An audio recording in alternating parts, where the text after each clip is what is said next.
In this video, we will be finding relative extrema using the second derivative test.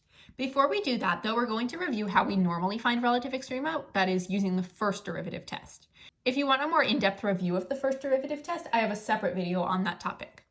So if we were to find relative extrema with the first derivative test, we would say this function f has a relative maximum at x equals 0, and then our justification is because x equals 0 is a critical number of f, and f prime, the slopes of the tangent lines or the derivative, changes from positive to negative at x equals 0. And if we look over on our graph, we see that that's true. Prior to 0, the slopes of the tangent lines were positive. After 0, the slopes of the tangent lines were negative, and that indicates to us that we have a relative maximum. F has a relative minimum at x equals 4.5 because x equals 4.5 is a critical number of f, and f prime changes from negative to positive at x equals 4.5. Our justification for this one is because it's a critical number and because f prime, the derivative, changes from negative to positive at x equals 4.5. That is how we justify relative extrema using the first derivative test. But there's actually a slightly faster way that we can find relative extrema, and that is called the second derivative test. If we have identified the critical numbers, the second derivative test allows us to determine whether those critical numbers are relative maximums or relative minimums. So looking at this same graph, we would say f has a relative maximum at x equals 0 because f prime of 0 equals 0. This means that 0 is a critical number of f, and f double prime of 0 is less than 0. Let's think about what that means. F double prime of 0 is less than 0. That means that the graph of f is concave down at that point. And if you want to review concavity and second derivatives, I have a separate video on that. F double prime of 0 means that the graph is concave down. If our graph is concave down, we know at some point there will probably be a relative maximum. If our graph is concave up, we know that at some point there will probably be a relative minimum. Therefore, we can use information about the second derivative, f double prime, to determine whether the critical numbers are relative maximums or minimums. Now let's look at x equals 4.5. We know that f prime of 4.5 will be equal to 0 because the graph has a horizontal tangent line at x equals 4.5. And then that means that 4.5 is a critical number. And then the way that we would justify that it's a relative minimum and not a relative maximum, because we've checked off, we know that it's a critical number, but then is it a relative max or min? Well, we can say that f double prime of 4.5 is greater than 0 because this graph is concave up here. And when the graph is concave up, we know that it's going to be a relative minimum instead of a relative maximum. So we're getting the same answer here that we did with the first derivative test, but the justification is different. In summary, the second derivative test allows us to determine whether critical points are relative maximums or relative minimums. Now let's formally define the second derivative test. So if f prime of c equals 0, that would mean that c is a critical number, and f double prime of c is greater than 0, the graph is concave up at x equals c, f has a relative minimum at x equals c. If f prime of c equals 0 and f double prime of c is less than 0, meaning that the graph of f is concave down at x equals c, f would have a relative maximum at x equals c. And there are a few caveats and notes that we have to keep in mind when using the second derivative test.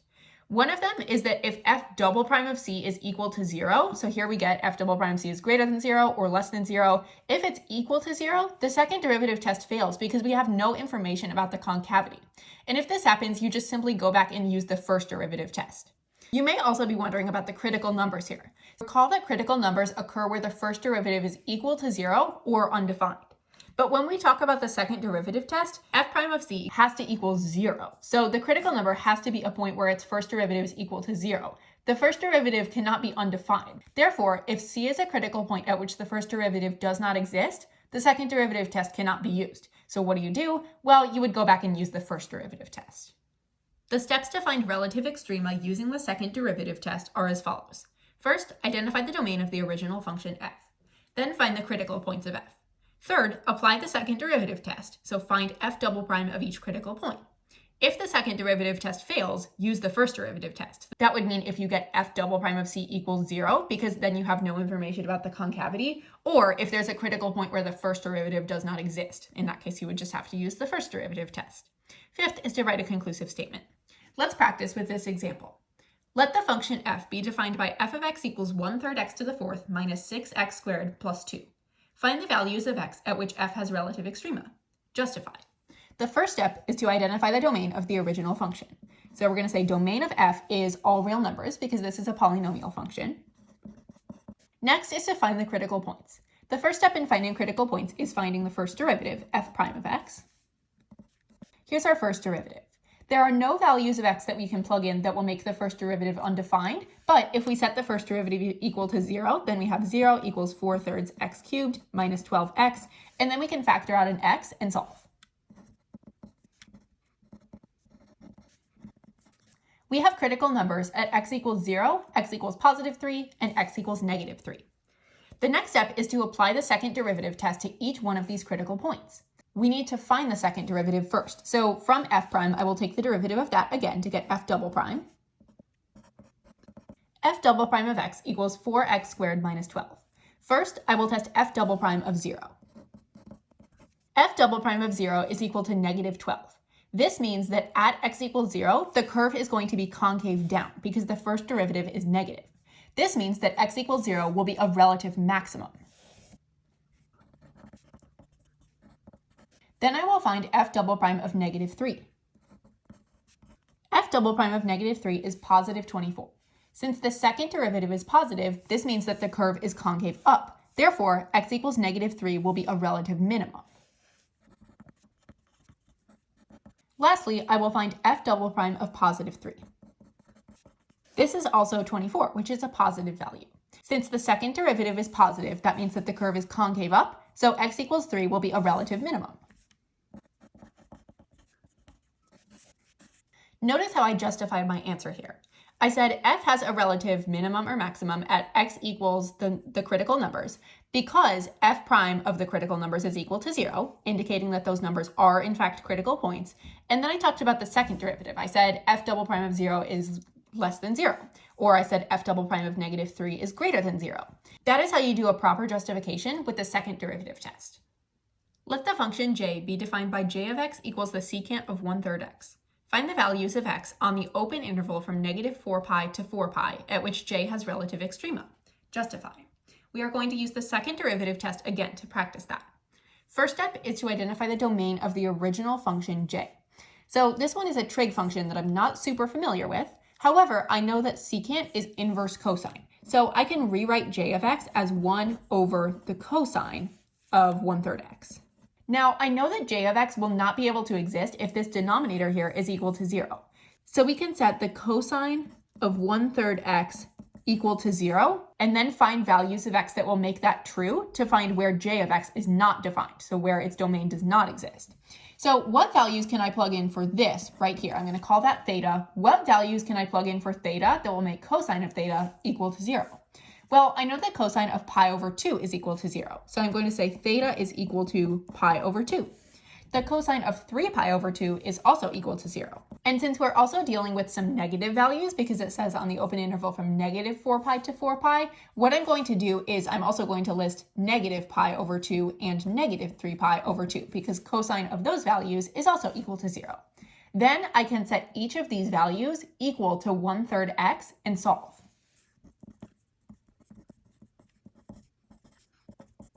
So now I have these values of x. I have x equals 3 pi over 2, 9 pi over 2, negative 3 pi over 2, and negative 9 pi over 2. So the first question I need to ask myself is which of these are actually in the domain that they gave me, because those are the only ones that I need to worry about. 9 pi over 2 and negative 9 pi over 2 are not in the domain, because 8 pi over 2 would be 4 pi. Therefore, I don't need to worry about those because those are not in the domain. However, I do need to worry about x equals 3 pi over 2 and x equals negative 3 pi over 2.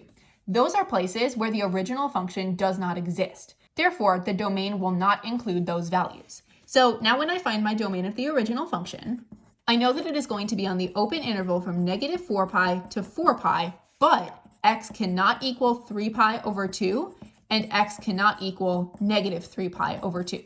The next step is to find the critical points of f, or in this case, j. So to find the first derivative, which is the first step in finding critical points, I know that the derivative of the function secant of x is going to be secant x times tangent of x. So j prime of x will be secant of 1/3 x times the tangent of 1/3 x. And since we have another function stuck inside the secant function, this is also going to be a chain rule problem. We're going to need to multiply this entire thing by 1/3. So I'm just going to stick a 1/3 right at the beginning.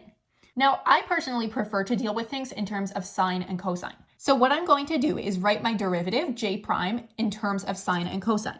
I'm going to say it's 1/3 times, and then I know secant is 1 over cosine. So 1 over the cosine of 1/3 x.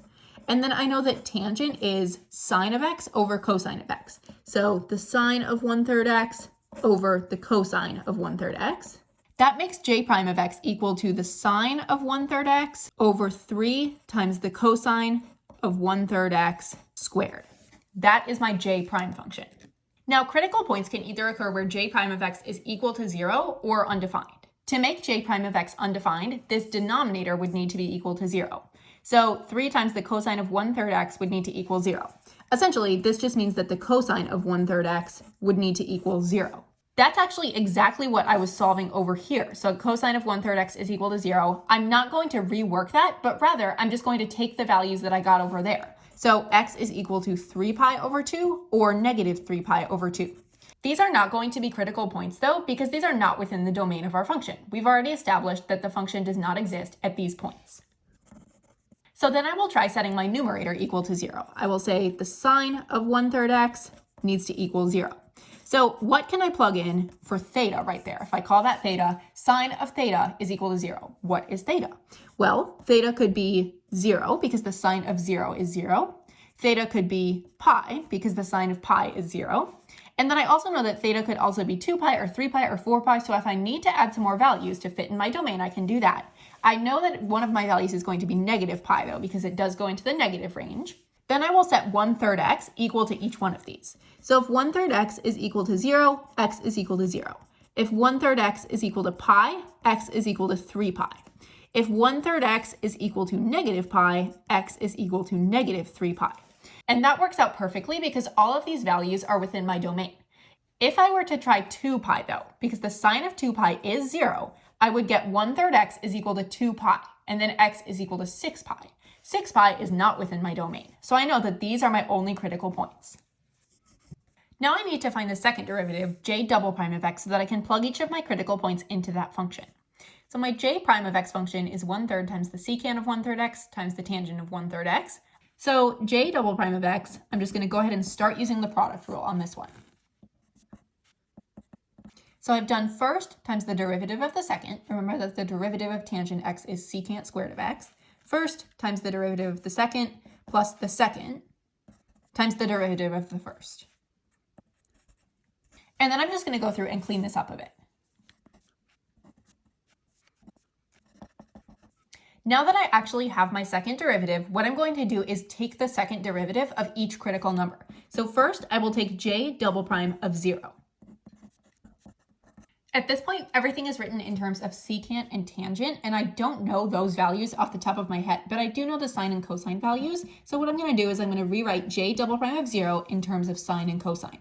J double prime of 0 will be equal to 1 over 9 times the cosine of 0 cubed plus 1/9 times 1 over cosine 0 times the sine of 0 over the cosine of 0 squared. I just took all of those and rewrote them in terms of sine and cosine. And then I can evaluate. J double prime of 0 will be equal to 1 over cosine of 0 is 1. 1 cubed is 1. 1 over 9 times 1 is 1/9. Then plus 1/9 times cosine of 0 is 1. 1 over 1. Sine of 0 is 0. Cosine of 0 is 1. So this will be 0 squared. So all three of these terms, when we throw the 0 in there, that means that these just go away because 1/9 times 1 times 0 is 0. This means that j double prime of 0 is equal to 1/9. That is the information that we needed. Now we know that j double prime of 0 is positive. This means that the curve will be concave up at x equals 0. So x equals 0, since it's also a critical number, will be a relative minimum of the original function j. Now I need to determine whether j double prime of 3 pi is positive or negative. So I will find j double prime of 3 pi, plugging in 3 pi into this j prime function.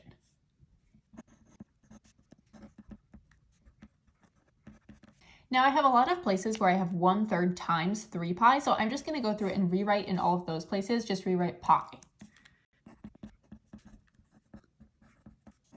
Now I can start evaluating. The cosine of pi is -1, so then I have -1 cubed, which is -1. So this will become -1/9 plus, and then 1/9 times Cosine of pi is -1, so this is -1. The sine of pi is 0, and the cosine of pi is -1. So we have 0 over -1 squared, which is just 0. So this means that j double prime of 3 pi is -1/9. Since the second derivative at 3 pi is negative, this means that the curve is concave down. Therefore, 3 pi is a relative maximum. Now I need to find j double prime of -3 pi. So I will plug in -3 pi to my function. And instead of writing 1/3 times -3 pi in all of these locations, I'm just going to go straight to writing -pi. The cosine of -pi is -1.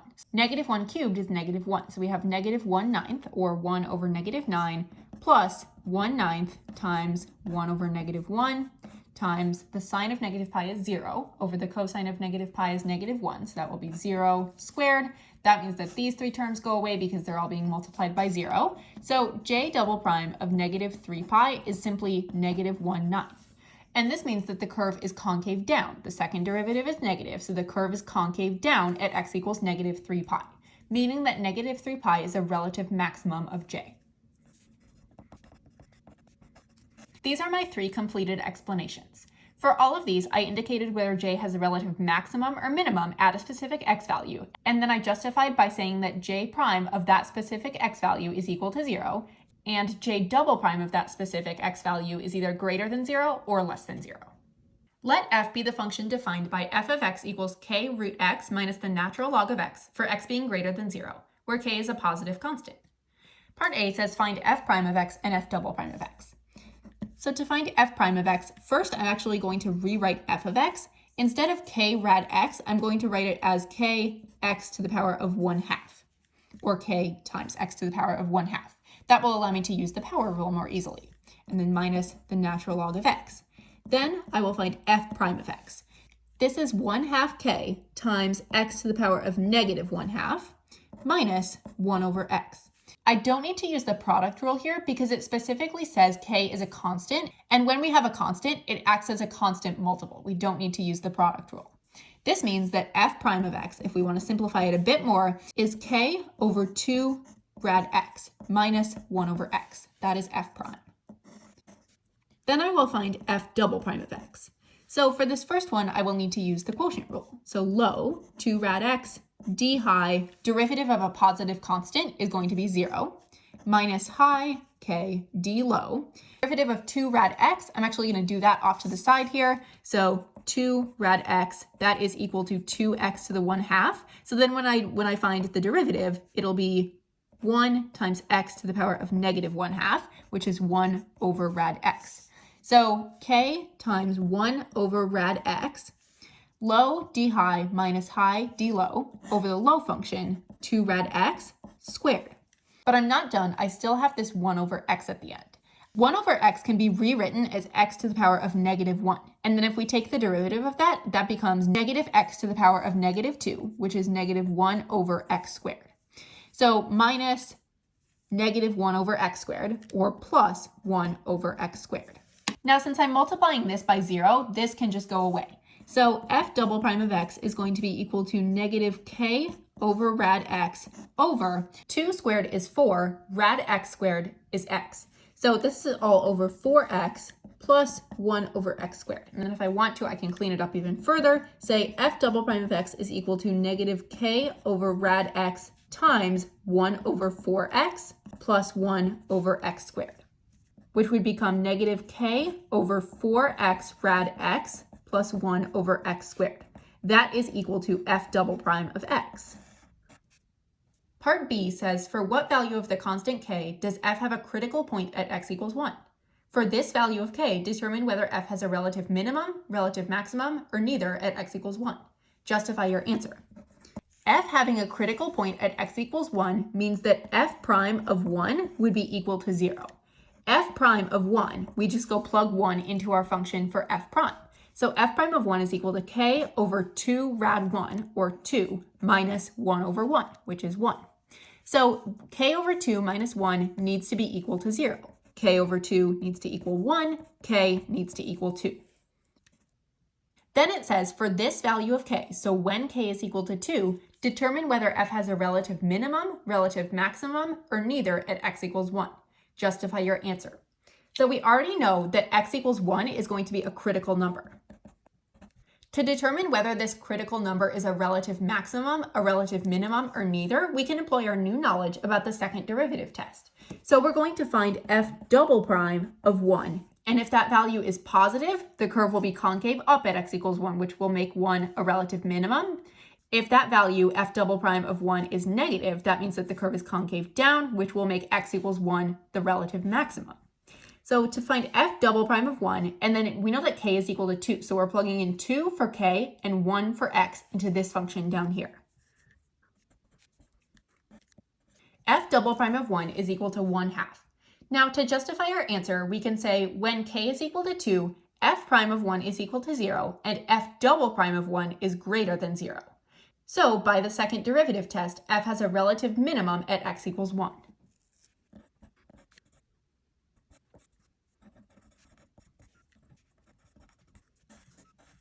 That is our proper justification.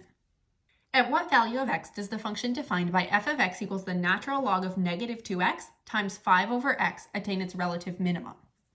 First, we will identify the domain of the function. We know that we cannot plug in anything that is less than or equal to 0 into the natural log function. This means that negative 2x needs to be greater than 0.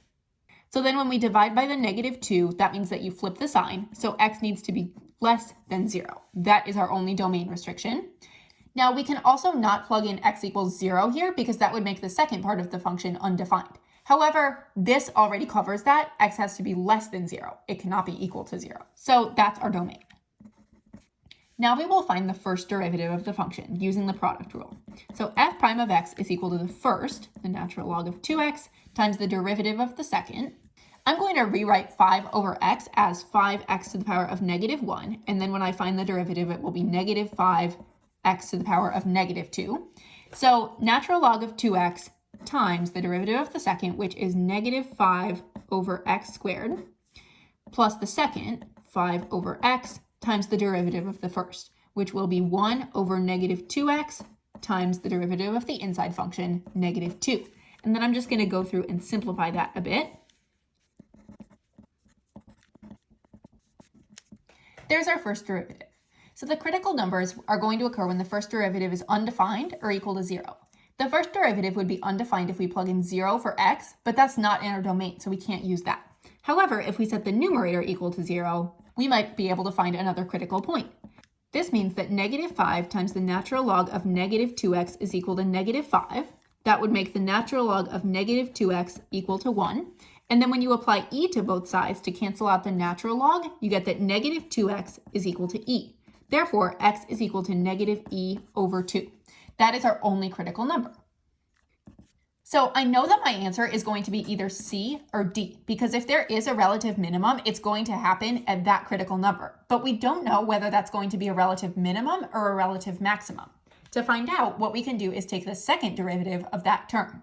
First, I need to find the second derivative. So I will take f double prime of x, and I will need to use the quotient rule here.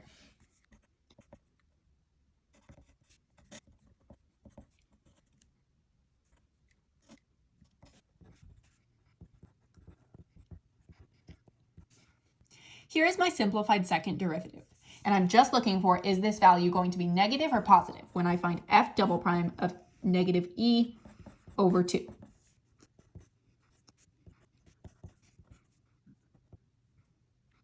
So I don't really care what this denominator is as long as I know that it's positive. And when you're putting something to the fourth power, that means that it will be positive. So then I have 15 halves e minus 5e. That is going to be 5 halves e on the top over some positive number, which is going to make an overall positive number. Since the second derivative at x equals negative e over 2 is positive, that means that the curve is concave up at x equals negative e over 2. Therefore, since negative e over 2 is a critical number, it's also going to be a relative minimum. So C is the correct answer.